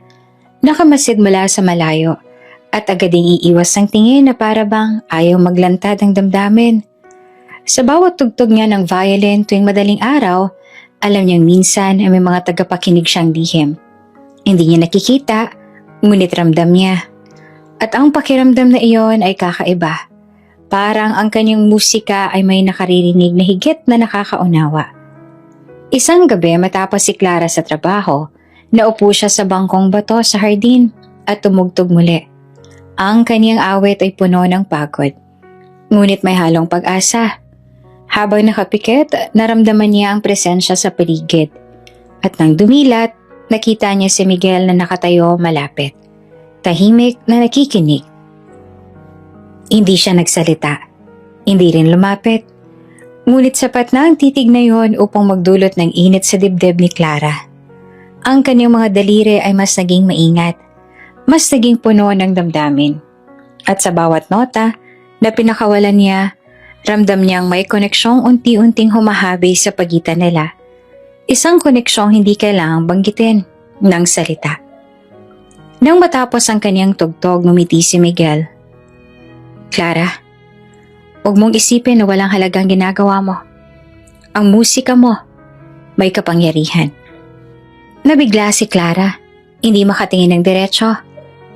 Salamat po pero wala naman pong nakikinig. Umiling si Miguel. Mali ka, may nakikinig. Saglit siyang tumigil. Bago tumalikod at naglakad palayo, iniwang nakabitin ang mga salita. Pagbalik sa kanyang silid, hindi mapigilan ni Clara ang ngiti. Sa gitna ng lahat ng paninira, pangmamaliit at pagod, may isa palang taong tahimik na naniniwala sa kanya. Hindi niya alam kung bakit, ngunit ang simpleng presensyang iyon ay sapat na upang muling bigyan siya ng lakas para ipagpatuloy ang laban. At sa bawat pagdampi ng bow sa violin, ramdam niya, hindi na siya nag-iisa. Tahimik ang hapon sa Montemayor Mansion nang mapansin ni Don Armando ang nakabold na anunsyo sa dyaryo.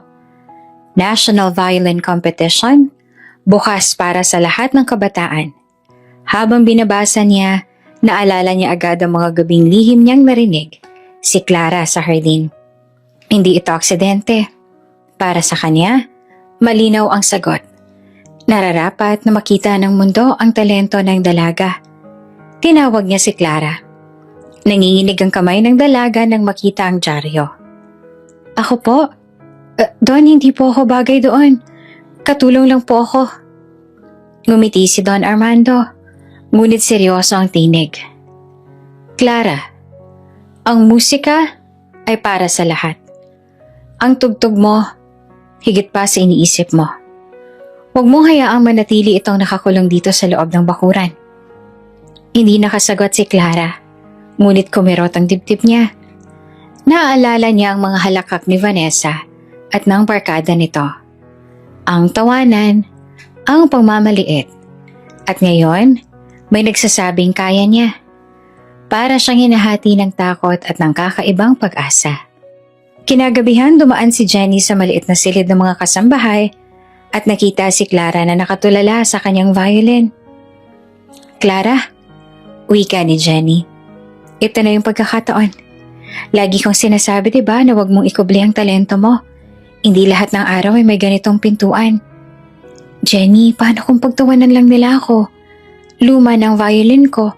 Wala naman akong kasuotan at hinawakan ni Jenny ang kamay niya. Hindi naman kasuotan o bagong instrumento ang hanap sa kompetisyon. Puso ang hanap at yun ang meron ka. Lumipas ang mga araw, palihim silang naghanda. Tuwing madaling araw, habang tulog ang lahat, tinutulungan ni Jenny si Clara na mag-ensayo. Naglagay sila ng tela sa tulay ng violin upang hindi marinig ang buong lakas ng tunog. Kapag may dumadaan, 2 katok ang senyas para huminto. Sa katahimikan ng gabi, sa pagitan ng takot at pangarap, dahan-dahan siyang nagpatuloy. Si Don Armando naman ang nag-asikaso sa mga papeles. Ako nang bahala sa form. Ang kailangan mo lang gawin ay maghanda. Sabi niya habang inabot ang sobre na may pamasahe at kaunting panggastos. Naluha pa si Clara. Don, hindi ko po alam kung paano ko kayo mapapasalamatan. Wala kang dapat ipagpasalamat, sagot ng Don. Ang kailangan mo lang, tumugtog ng totoo. Sa mga sumunod na araw, lalo pang hinigpitan ni Vanessa ang mga utos. Pinapasan si Clara ng mabibigat na kahon. Pinapagalitan sa harap ng iba. Ngunit sa halip na mawalan ng lakas, mas lalo siyang nagpatatag. Dahil alam niya sa bawat nota na tinutugtog niya sa madaling araw, papalapit siya sa entabladong minsan ay inisip niya ang imposible. Isang gabi matapos ang ensayo, marahang inihiga ni Clara ang violin sa kanyang kandungan. Sa kanyang isip, sumagi ang mukha ng kanyang kapatid. Para sa iyo to, Luis. Para sa pangarap nating pareho. At doon niya binigkas ang pasya. Kahit mahirap, kahit palihim, Kahit ilang Vanessa pang humadlang, tatayo siya sa entabladong iyon. Unti-unti nang nagiging konkretong pangarap para kay Clara ang pagsali sa kompetisyon. Sa mga lihim na ensayo kasama si Jenny, naramdaman niyang lumalakas ang kanyang kumpiyansa. Ngunit ang lahat ng ito ay hindi nakaligtas sa mapanuring mga mata ni Vanessa. Isang hapon habang naglalakad si Vanessa sa pasilyo, narinig niyang mahina ang tunog ng violin mula sa lumang bodega. Tahimik siyang sumilip at nakita si Clara na nag-iensayo. Hawak ang luma ngunit mahalagang violin. Sa gilid ay nakalatag ang form ng kompetisyon, maingat na nakatupi. Nag-angat ng kilay si Vanessa at napangiti ng mapanlinlang. So, eto palang pinaplano mo. Bulong niya sa sarili. Gusto yatang sumikat ang katulong. Hindi ako papayag. Kinabukasan, habang abala si Clara sa paglilinis ng veranda, pumasok si Vanessa sa silid na tinutuluyan niya. Mabilis niyang hinanap ang kahon ng violin at ang nakahandang damit na pagtatanghal ni tinahin ni Jenny mula sa lumang tela. Isa-isa niyang pinunit ang damit. Bawat tusok ng gunting ay parang matalim na hagupit sa pangarap ni Clara. Walang entabladong aakyatin ng isang tulad mo. Malamig na bulong niya habang pinupunit ang tela. Hindi pa siya nakontento. Kinuha niya ang violin. Inilagay sa isang lumang baol at tinago sa silid ng mga lumang gamit sa attic. Isang lugar na bihirang puntahan ng kahit sino. Ilang araw matapos, isang mas malaking eksena ang plenano ni Vanessa. Habang naghahandaan ng hapunan, bigla niyang sinigawan si Clara sa harap ng lahat ng kasambahay at ilang panauhin. Nasaan ang alahas ko? Pasigaw niyang tanong. Hawak ang isang kahon ng alahas na binuksan at pinakitang may nawawala. Ikaw lang nakita akong pumasok sa silid ko kanina, Clara. Ikaw lang. Napatda si Clara at natigilan sa hawak na baso. Ma'am, wala po akong kinuha. Hindi po ako pumapasok sa silid ninyo. Sinungaling. Singit ng isa sa barkada ni Vanessa na sinadyang makisakay. Ako mismo. Nakita akong dumaan siya roon. Agad na nagbulungan ng iba at bago pa makapagsalita si Clara, naramdaman niya na ang bigat ng mga matang nakatingin sa kanya na puno ng pagdududa. Hindi ko akalain. Patuloy pa ni Vanessa, tinataas ang tinig. Una, nagpapanggap na mo si Kera. Ngayon magnanakaw pa. Anong susunod? Magpapanggap na parte ng pamilya? Napayuko si Clara. Nanginginig ang buong katawan. Ramdam niya ang sakit. Hindi lang sa akusasyon kundi sa mismong paraan ng pagkakapahiya sa kanya. Hindi siya makapagsalita. Dahil alam niyang kahit anong sabihin niya, hindi maniniwala ang mga nakikinig. Ngunit sa isang sulok nakamasid si Miguel. Tahimik lang siya. Ngunit baka sa kanyang mga mata ang galit. Hindi pa siya sumasabat. Ngunit malinaw, hindi siya kumbinsido sa mga paratang ni Vanessa. Kinagabihan mag-isa si Clara sa kanyang silid. Nakaupo siya sa gilid ng kama. Hawak ang isang peraso ng pinunit na tela ng kanyang damit pang tanghalan na natagpuan niyang tinapon sa basurahan. Tila kasabay ng pagkapunit nito ang paggawasak ng kaniyang pag-asa. Bakit ganito? Bulong niya tinutulungan ng luha ang kaniyang mga tanong. Hindi pa nga ako nakakapagsimula. Guguho na agad ang lahat. Hinagilap niya ang violin, ngunit wala na ito sa kanyang kahon. Doon na tuluyang bumulusok ang kanyang dibdib. Ang kanyang pinakamamahal na instrumento, ang pamana pa ng kanyang ina, ay nawala.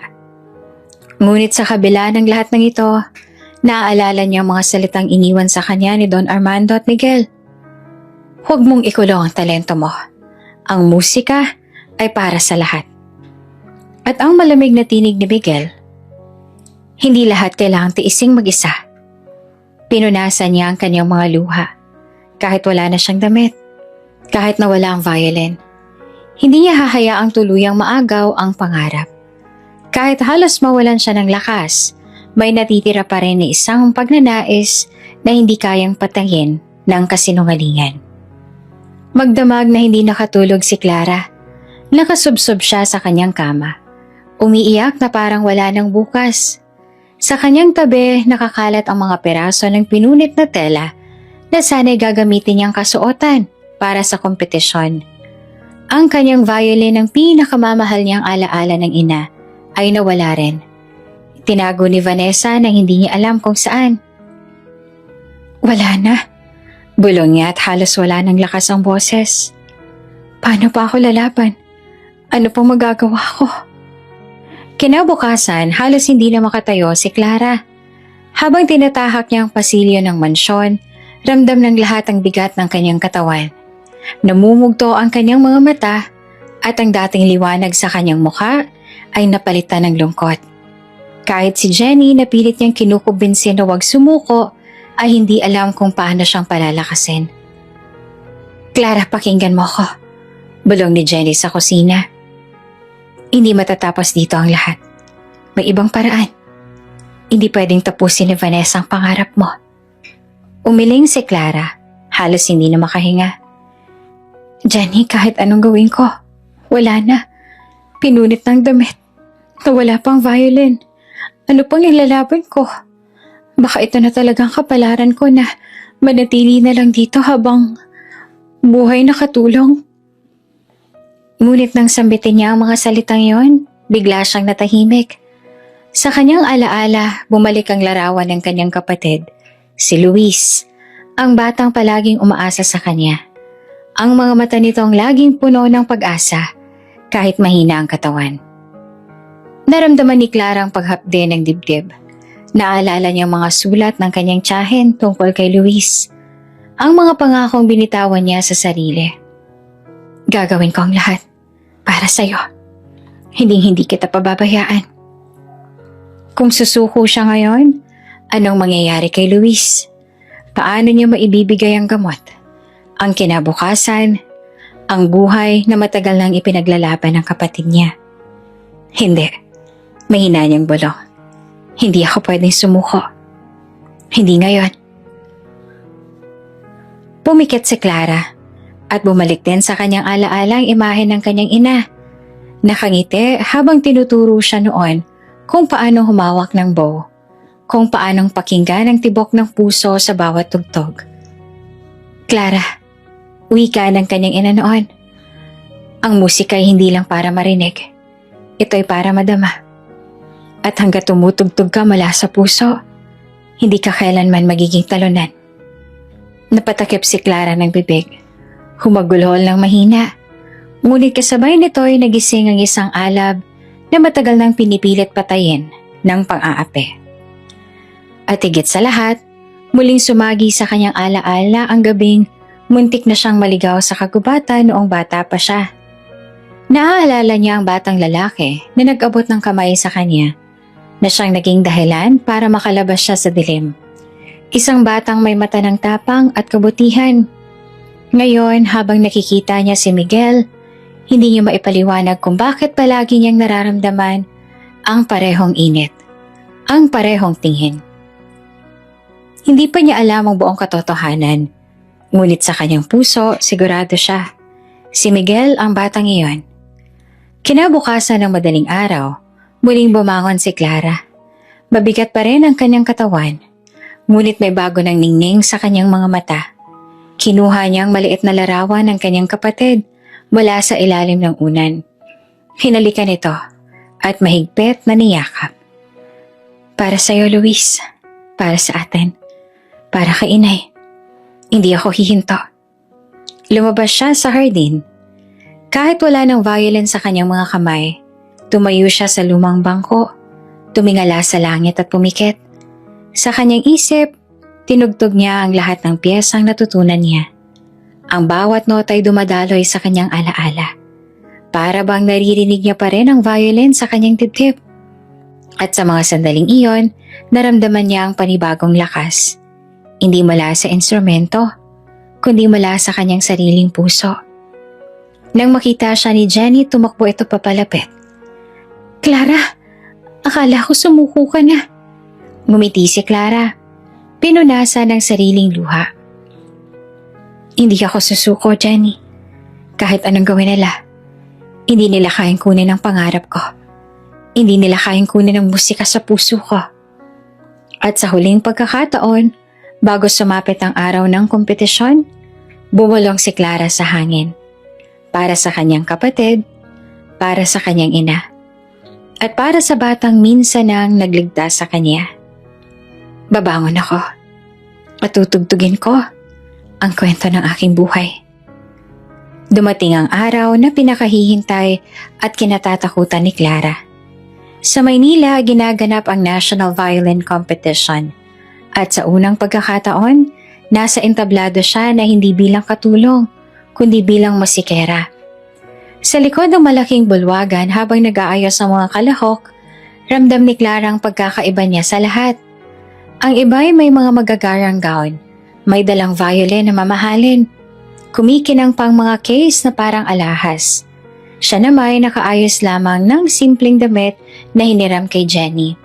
Malinis at maaliwalas, ngunit walang tatak. Ang violin na hawak niya ay luma. Hiram mula sa isang kakilalang tinulungan ni Don Armando upang may magamit siya. Napatingin sa kanya ang ilang kalahok, nagbubulungan, at ang ilan ay napatawa.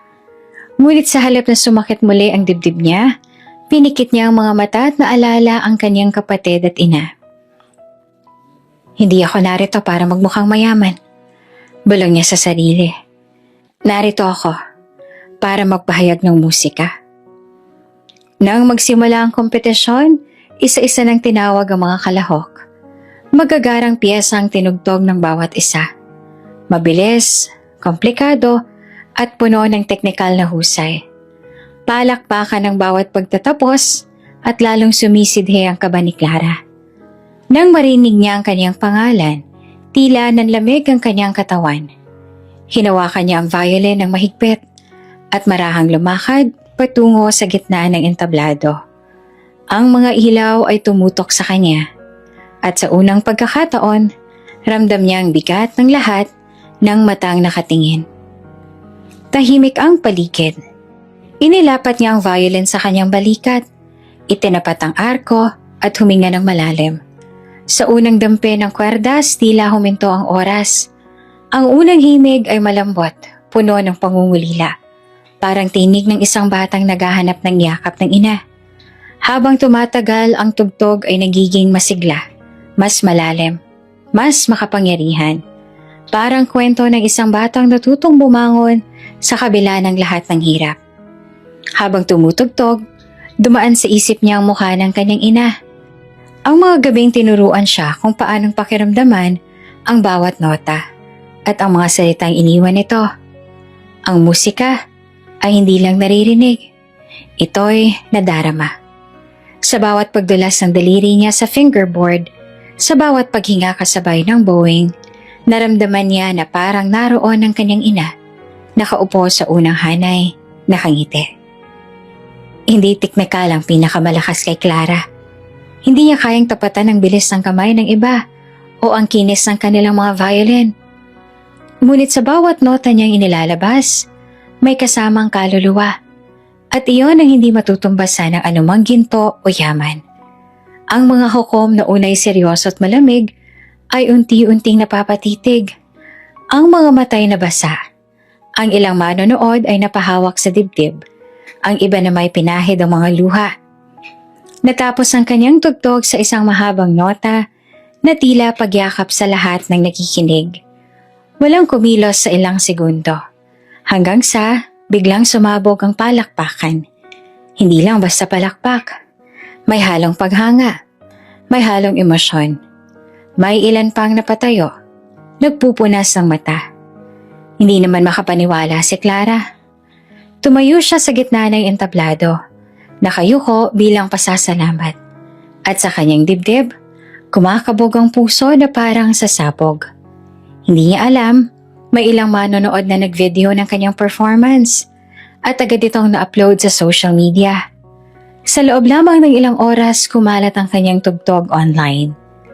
Sino ang simpleng dalagang ito na tumugtog na parang ang puso mismo nagwiwika? Tanong ng marami. Nag-viral ang kanyang performance. Hindi dahil sa kasuotan, hindi dahil sa instrumento, kundi dahil sa damdaming ipinahatid niya. Sa gitna ng dagundong ng palakpakan, matapos ang performance ni Clara, biglang may kumaluskos sa gilid ng entablado. Isang matandang lalaki ang pumasok. Matikas pa rin sa kabila ng edad. Nakasuot ng maayos sa barong. Ang kanyang mga mata ay nakatutok kay Clara na tila nakakita ng multo. Hindi ako maaaring magkamali. Bulong niya habang papalapit. Ang tugtog na iyon at ang kwintas na suot mo. Natigilan si Clara. Hinawakan niyang maliit na kwintas na laging nakasabit sa kanyang leeg. Ang tanging alaala ng kanyang ina. Sino po kayo? Lumapit ang matanda at marahang hinawakan ng kanyang kamay. Ako si Don Ricardo. At ikaw? Ikaw ang aking anak na matagal nang hinahanap. Nagulat ang lahat. Ang mga hukom, ang mga manonood, maging si Don Armando na nasa unahan, ay napatayo. Hindi makapaniwala si Clara. Nangingilid ang luha. Ako po? Anak ninyo? Tumango si Don Ricardo at nanginginig ang boses. Nung bata ka pa, nagkahiwalay tayo dahil sa isang trahedya. Matagal kitang hinanap. Ngunit akala ko'y wala ka na. Ngayon sa tugtog mo iyon at sa kwentas na iyan, nakilala kita. Napaluha si Clara at tuluyang napayakap sa matanda. Tatay, bulong niya. Isang salitang matagal niyang pinangarap sabihin. Ngunit hindi doon nagtapos ang lahat. Biglang sumingit si Vanessa. Halatang desperada. Hindi. Imposible yan. Isa lang naman siyang kasambahay. Isa siyang magnanakaw. Lahat ng to, palabas lang. Ngunit tumayo si Miguel at humarap sa lahat. Tama na, Vanessa. Ang totoo, ikaw ang gumawa ng lahat para sirain si Clara. Ikaw ang pumunit ng kanyang damit. Ikaw ang nagtago ng violin. At ikaw ang nagsinungaling tungkol sa nawawalang alahas. Nagbulungan ang mga tao. At ang ilan sa mga kaibigan ni Vanessa ay hindi na nakatiis. Oo, totoo yan. Amin ang isa. Si Vanessa ang may pakana. Namutla si Vanessa. At bago pa siya makapagsalita, sinabayan ang tawanan at bulungan ng kahihiyan mula sa mga nanonood. Sa harap ng lahat, tuluyan siyang napahiya. Lumapit si Miguel kay Clara. Hawak ang kanyang kamay. Clara, matagal na kitang hinahangaan. Hindi ko man nasabi agad, pero mahal kita. At wala akong pakialam kung anong nakaraan mo. Katulong ka man, o ngayon na isang violinista, o anak man ng negosyante, ang mahalaga ikaw ang babaeng pinili ng puso ko. Naluha si Clara, at sa unang pagkakataon, ngumiti siya ng buong tapang. Miguel, salamat. Mahal din kita. Sa sumunod na linggo, inanunsyo ng mga hukom ang resulta ng kompetisyon. Sa kabila ng lahat ng sabotahe at hirap, si Clara ang itinanghal na panalo. Tumanggap siya ng tropeyo at premyo na hindi niya inakalang darating. Ngunit higit sa lahat ng iyon, natanggap niya ang pagkilala at pagmamahal ng kanyang tunay na ama at ang pagkumpirma ng pagmamahal ni Miguel. Ginamit ni Clara ang kanyang premyo at ang tulong ni Don Ricardo upang magtayo ng isang maliit na music school sa kanilang komunidad.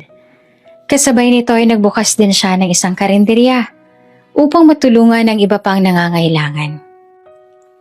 Makalipas ang ilang taon, sa parehong mansyon na minsan naging kulungan ng kanyang mga luha, idinaos ang kasal na Clara at Miguel sa harap ng pamilya, mga kaibigan at komunidad.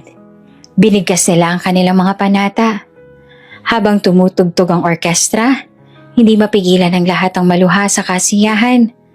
Ang dating kasambahay na pinagtawanan at inape, ngayon nakatayo bilang violinista, anak ng negosyante at asawa ng lalaking minsan na ring naging tagapagligtas niya noong bata pa. Sa kanilang unang sayaw, bulong ni Miguel sa kanyang asawa, Clara, Simula pa lang ito. Marami pa tayong musika at kwento na gagawin. Ngumiti si Clara, nakatingin sa mga mata ng lalaking kanyang minahal. At sa bawat tugtog, ikaw ang inspirasyon ko.